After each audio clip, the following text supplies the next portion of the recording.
Assalamualaikum warahmatullahi wabarakatuh. Saya Nurul Ramadhani Putri Amril dari kelas BG2A.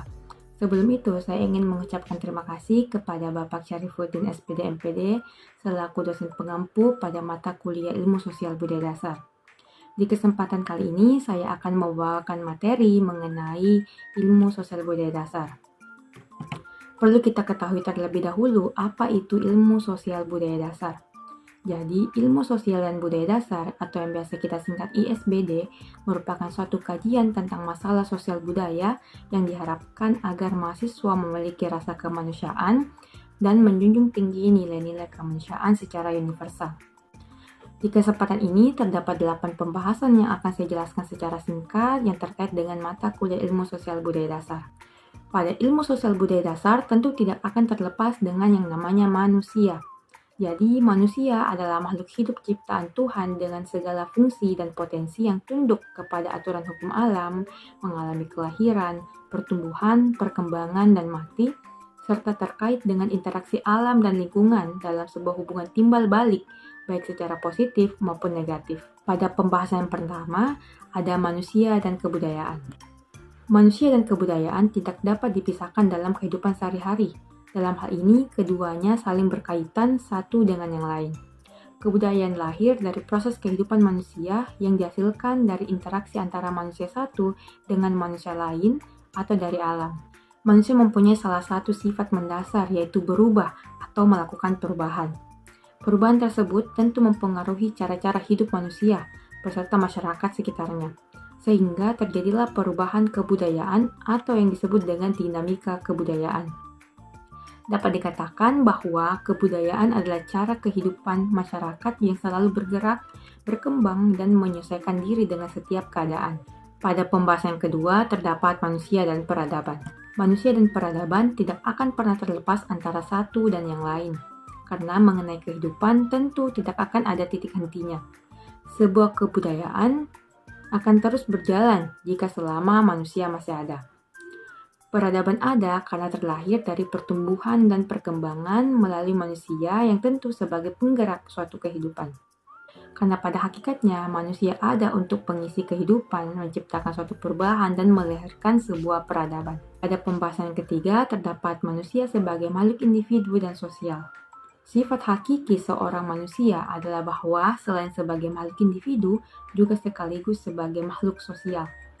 Manusia sebagai makhluk individu merupakan satu kesatuan antara aspek jasmani atau fisik dan rohani atau psikologis yang tidak dapat dipisahkan. Manusia sebagai makhluk sosial dapat diartikan sebagai makhluk yang hidup bersama dengan manusia lain yang tidak dapat melakukan kegiatannya sendiri tanpa adanya keterlibatan dari orang lain. Pada pembahasan yang keempat terdapat manusia, nilai, dan moral. Nilai dan moral memainkan peran penting dalam membentuk individu dan masyarakat.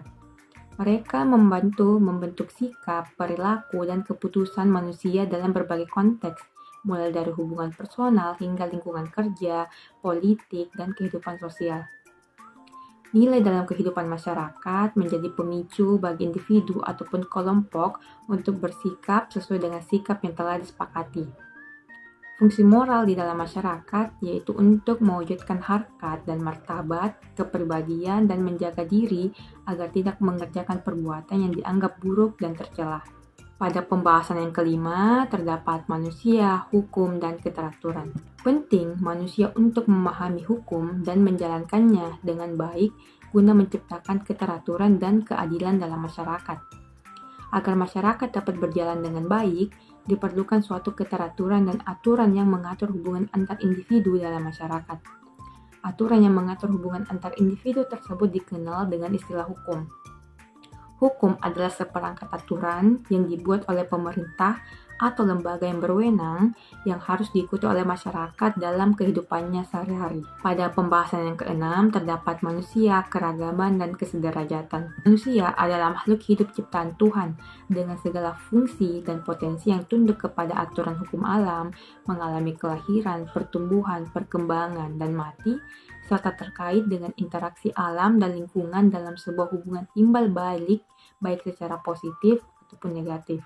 Keragaman yang dimaksud adalah kondisi masyarakat di mana terdapat perbedaan-perbedaan dalam berbagai bidang, terutama suku bangsa dan ras, agama dan keyakinan, ideologi, adat kesopanan, serta situasi ekonomi. Kederajatan di sini adalah suatu kondisi di mana dalam perbedaan dan keberagaman yang ada, manusia tetap memiliki satu kedudukan yang sama dalam satu tingkatan hierarki. Pada pembahasan ketujuh terdapat manusia, sains, teknologi, dan seni. Sains, teknologi, dan seni telah mempengaruhi peradaban manusia dalam kehidupannya. Perkembangan dunia iptek yang sedemikian mengagumkan itu memang telah membawa manfaat yang luar biasa bagi kemajuan peradaban umat manusia. Kemajuan iptek yang telah kita capai sekarang benar-benar telah diakui dan dirasakan memberikan banyak kemudahan dan kenyamanan bagi kehidupan umat manusia. Terdapat manfaat positif dari perkembangan iptek. Yang pertama, meningkatkan kesejahteraan hidup manusia. Yang kedua, lebih mempermudah proses pemecahan berbagai masalah yang dihadapi oleh manusia. Dan yang terakhir, sains, teknologi, dan seni dapat memberikan suatu inspirasi tentang perkembangan suatu kebudayaan yang ada di Indonesia. Dan yang terakhir, terdapat pembahasan manusia dan lingkungan. Manusia dan lingkungan. Sikap dan perilaku manusia akan menentukan baik buruknya kondisi suatu lingkungan. Lingkungan hidup memiliki pengaruh besar bagi manusia karena merupakan komponen penting dari kehidupan manusia itu sendiri. Begitupun sebaliknya, manusia memiliki pengaruh besar terhadap lingkungan hidup dalam hal pemeliharaan dan pelestarian. Manusia dalam menjalani kehidupannya tidak hanya bergantung kepada manusia itu sendiri, tetapi juga memerlukan lingkungannya. Lingkungan bagi manusia merupakan salah satu unsur yang sangat penting karena lingkungan bukan hanya tempat manusia beraktivitas, tetapi lingkungan juga sangat berperan dalam mendukung berbagai aktivitas manusia. Mungkin itu saja yang bisa saya sampaikan, kurang dan lebihnya mohon dimaafkan. Wassalamualaikum warahmatullahi wabarakatuh.